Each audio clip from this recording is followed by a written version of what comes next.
नवाजुद्दीन सिद्दीकी इन्हें फिल्म में बड़ा रोल पाने में 12 साल लग गए, लेकिन फिर कुछ ही सालों में उसने देश से लेकर विदेश तक अपने एक्टिंग का लोहा मनवाया है। नवाजुद्दीन सिद्दीकी का जन्म 1974 में उत्तर प्रदेश के मुजफ्फरपुर जिले के एक छोटे से गाँव बुद्धना में हुआ था। नवाजुद्दीन के परिवार में इनके माता पिता और 9 भाई बहन थे, जिनमें से ये सबसे बड़े थे। इसके पिता एक गरीब किसान थे, केवल अनाज उगाते थे। जैसे तैसे करके ये अपने बेटे नवाजुद्दीन सिद्दीकी को गाँव का माहौल अच्छा न होने के कारण हरिद्वार भेज दिया, जहाँ उन्होंने BSc की पढ़ाई पूरी की। उसके बाद ये बड़ौदा गुजरात के एक छोटे से कंपनी में काम करने लगे, लेकिन इस काम में उनका मन नहीं लगता था। लेकिन पैसे के लिए कुछ न कुछ तो करना था। कहते हैं जब पैसे की किल्लत आती है तो आदमी कुछ भी करने पे तैयार हो जाता है। तो बस इसीलिए वो ये काम कर रहे थे। एक दिन उसके एक दोस्त ने एक गुजराती नाटक दिखाया। वह नाटक देखकर उन्हें मजा आ गया और उनको रियलाइज हुआ कि शायद यह वही काम है जिसके लिए वह पैदा हुआ है। वह इस फील्ड में अपना कैरियर बनाने दिल्ली आ गए। वहाँ पर उन्होंने एक छोटा सा रहने के लिए प्लेस देखा और एक्टर बनने का जिद ठान लिया। और फिर नेशनल स्कूल ऑफ ड्रामा से इस बंदे ने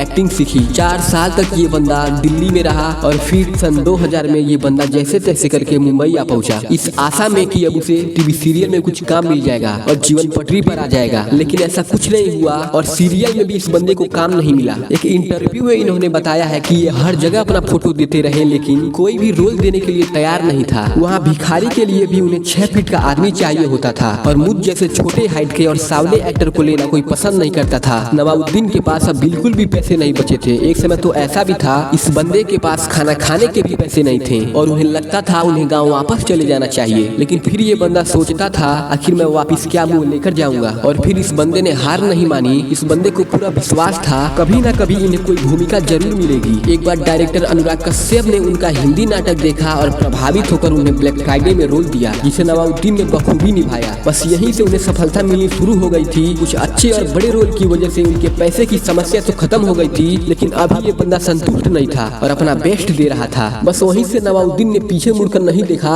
और इसके बाद नवाज ने माजी द माउंटेन में अपनी एक्टिंग का लोहा मनवाया। और फिर इसके बाद ये बंदा कई फिल्मों में दिखा, जैसे मुन्ना भाई MBBS, आजा नचले, न्यूयॉर्क, मोंटो और कई सारी फिल्म इस बंदे ने की। और आज ये बहुत ही अच्छे दिग्गज एक्टर के साथ काम करते हैं, जैसे कि सलमान खान के साथ, शाहरुख खान के साथ, टाइगर श्रॉफ के साथ और भी ऐसे ही बहुत से बॉलीवुड एक्टर के साथ। आप खुद सोचिए कि जो इंसान कुछ साल पहले कंपनी में छोटी सी नौकरी करता था, आज उसने भारत के सबसे महंगे राज्य में अपना खुद का घर खड़ा कर दिया, जो कि 3 साल के बाद घर बनकर तैयार हुआ है। और घर बनवाने में इन्होंने पैसा पानी की तरह बहाया है। इस बंदे ने अपनी मेहनत के दम पर सारे स्टार को दिखा दिया कि कोई बाहर से आया हुआ एक्टर, जिसे सालों तक उसकी शक्ल के आधार पर रिजेक्ट किया गया, आज वो कहाँ पहुँच गया। तो मेरे दोस्त, चाहे आप किसी भी फील्ड में हो, आप कर सकते हो। बस अंदर किसी काम के लिए वो पागलपन होना चाहिए, वो जिद होनी चाहिए। लोगों को बुराइयां करने दो, क्योंकि उनका वही काम ही होता है। लेकिन जब आप जिद हासिल कर लोगे, तब वही लोग सबसे पहले आपके पास आकर आपसे बोलेंगे मुझे पता था तुम इस काम को जरूर कर लोगे।